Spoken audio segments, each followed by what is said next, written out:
Bienvenue à la deuxième partie du tutoriel Angular qui porte sur le data binding et qui explore cette fois-ci l'event binding ainsi que le two-way binding. Nous allons donc rappeler rapidement les différents mécanismes de liaison de données avant de nous concentrer sur la liaison par événement et la liaison de données bidirectionnelle. Rappelons que le data binding permet de synchroniser entre le template d'un composant et le code TypeScript associé. Pour cela, on dispose des mécanismes suivants: l'interpolation et le property binding qui sont unidirectionnels, du TypeScript vers le template. Ensuite, l'event binding qui est aussi unidirectionnel, mais du template vers le code TypeScript. Et enfin, le two-way binding qui opère dans les deux sens. La liaison de données par événement, comme on vient de le présenter, est de type one-way, en envoyant les données de la vue vers le composant par le biais d'événements tels que click, mouse down, key up, etc. La syntaxe se présente comme suit. On associe à un événement entre parenthèses le traitement ou l'appel d'une méthode qui commence par convention par le préfixe on. Comme dans l'exemple qui suit, où un clic sur un bouton fait appel à la méthode onAffiché définie dans le TypeScript du composant. Afin de récupérer des données utilisateurs, il existe deux moyens selon le cas de figure. Soit via une variable référencée dans le template avec le symbole dièse, qui peut donc être passé en argument dans la méthode appelée lors du déclenchement d'un événement, soit à travers l'objet $event qui représente l'événement DOM qui a été déclenché. Nous verrons cela de plus près à travers cette démonstration. Pour l'exemple, nous allons au niveau du fichier app.component.html et nous allons essayer d'implémenter l'événement click associé à un bouton affiché. Donc là, nous allons utiliser le event binding. Donc la syntaxe est la suivante. Nous allons préciser l'événement qu'on va placer entre parenthèses et par la suite, nous allons lui associer le traitement ou le gestionnaire d'événements que je vais nommer ici onAffiché. Par convention, le nom de la méthode devrait commencer par on. Donc là, ceci veut dire que en cliquant sur le bouton, ce sera cette méthode-là qui va être invoquée. Donc elle sera implémentée au niveau du TypeScript du composant. Donc là, je vais l'implémenter et ce sera un simple affichage dans la fenêtre console d'un message bonjour. Alors, on lance l'exécution. Donc, on va ouvrir une fenêtre console et on va lancer l'exécution. Il y a une petite erreur. Il s'agit, en fait, tout simplement, on n'a pas enregistré ici. Voilà, donc je vais relancer. Donc, en appuyant sur afficher, on retrouve notre bonjour. Maintenant, je vais ajouter un attribut au niveau de ma classe TypeScript. Donc, je vais ajouter ici l'attribut nom de type chaîne de caractères qui va être initialisé, on va dire, à Mickey. Et on voudra l'afficher. Donc ici, on va concaténer avec notre attribut. Pour y accéder, on aura besoin de la référence this. Vous notez qu'en tapant this point, on retrouve les attributs et les méthodes de ma classe. Et là, j'ai besoin de this.nom. Et nous allons relancer l'exécution et on retrouve ici bonjour Mickey. Maintenant, nous allons essayer d'envoyer des informations du template vers notre code TypeScript. Alors, pour cela, on va définir ici une zone de texte. Et donc, pour pouvoir la faire passer en paramètre, je vais définir ici une référence. Une référence commence par dièse, suivie du nom. Donc là, ça va être my name. Donc, my name va référencer toute la zone de texte. Donc, je vais la faire passer en paramètre. Par la suite, pour accéder au contenu qui est la propriété value, j'ajouterai ceci. Donc maintenant, je vais revenir vers le fichier TypeScript et je vais faire passer en paramètre un paramètre name de type chaîne de caractères et je vais essayer de l'afficher. Donc là, je vais remplacer l'attribut par mon paramètre name. Donc je vais relancer l'exécution, je vais écrire ici Sonia. En appuyant sur afficher, je vais retrouver, j'ai peut-être pas enregistré. Je reviens. Donc, je reprends. Je vais écrire ici Sonia. En appuyant sur afficher, je retrouve bonjour Sonia.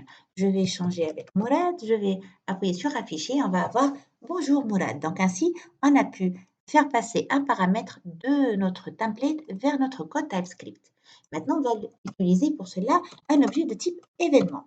Donc, on va cette fois-ci au niveau de notre input implémenter un événement, on va dire l'événement KeyPress. Comme tout à l'heure, il doit être placé entre parenthèses et par la suite, on va lui associer un gestionnaire d'événements que je vais nommer OnKeyPress. Alors, je vais lui faire passer en paramètre, en argument, l'objet event désigné par $event. Donc, je rappelle que $event n'est en fait autre que l'objet event qu'on connaît au niveau de JavaScript. Donc, je vais au niveau du code TypeScript et implémenter la méthode OnKeyPress qui prend en paramètre l'objet de type event. Alors là, il faudra préciser le type. Donc, pour le moment, je ne connais pas le type de mon événement, donc je vais dire que ça va être quelconque, any, et je vais l'afficher au niveau d'une fenêtre console. Console.log. On va afficher les caractéristiques de cet événement-là. Alors maintenant, je vais taper sur la touche A et je vois ici que en fait, c'est un événement de type Keyboard Event. Et là, je retrouve un ensemble d'informations sur mon événement, y compris la touche sur laquelle j'ai cliqué, le code ASCII qui lui correspond. Et puis, nous avons ici Target qui va désigner notre zone de texte. Donc, je vais revenir vers mon code. Donc, premièrement, ce N va être remplacé par Keyboard Event.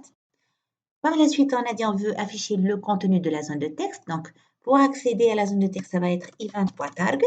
Ensuite, normalement, on est censé écrire .value.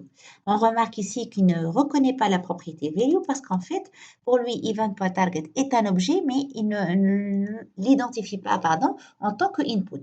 Donc, c'est pour ça qu'on va faire une opération de cast. Donc, je vais le caster, c'est-à-dire en fait, je vais le traduire ou disons plutôt le convertir. Donc event.target va être converti en une zone de texte. Et par la suite, quand on fera point, on pourra accéder aux différentes propriétés d'une zone de texte.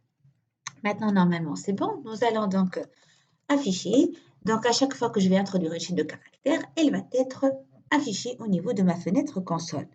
Donc, ainsi, nous avons vu comment il est possible de faire passer des paramètres de notre template vers notre code TypeScript via des événements.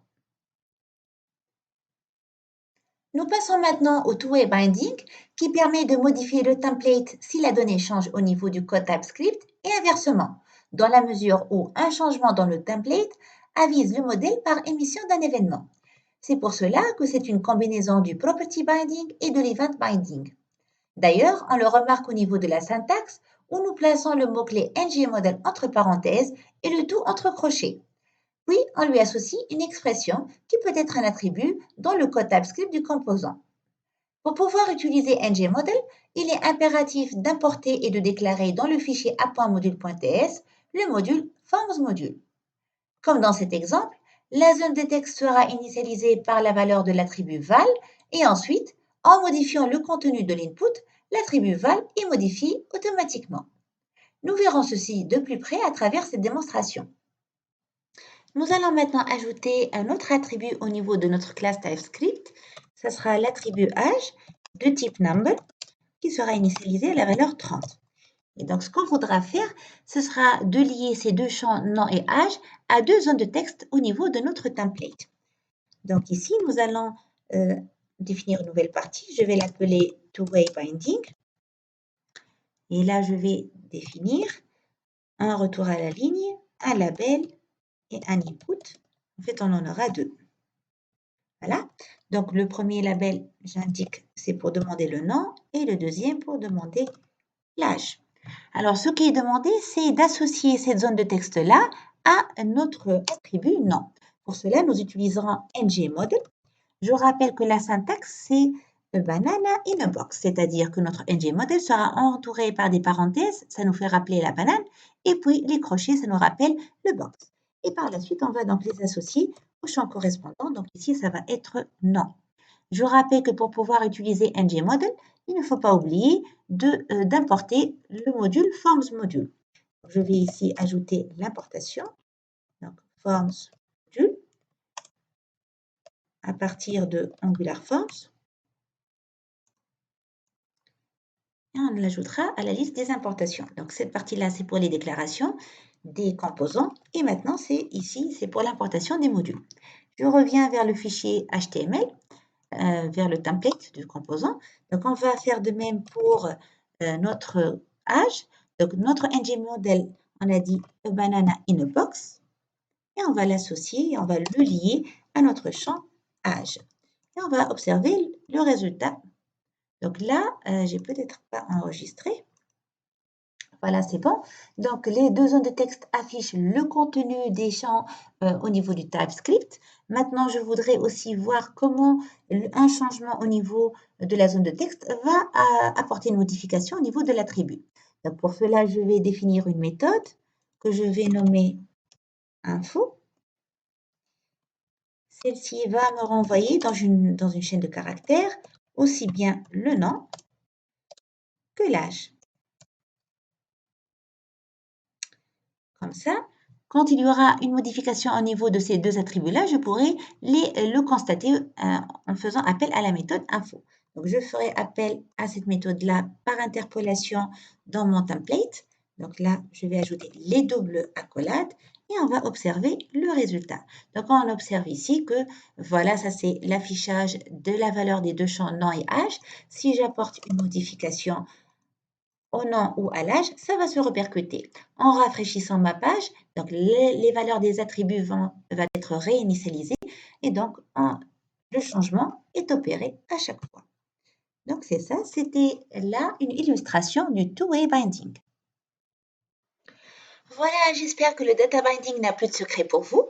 Merci d'avoir suivi ce tutoriel et rendez-vous dans de prochains tutoriels.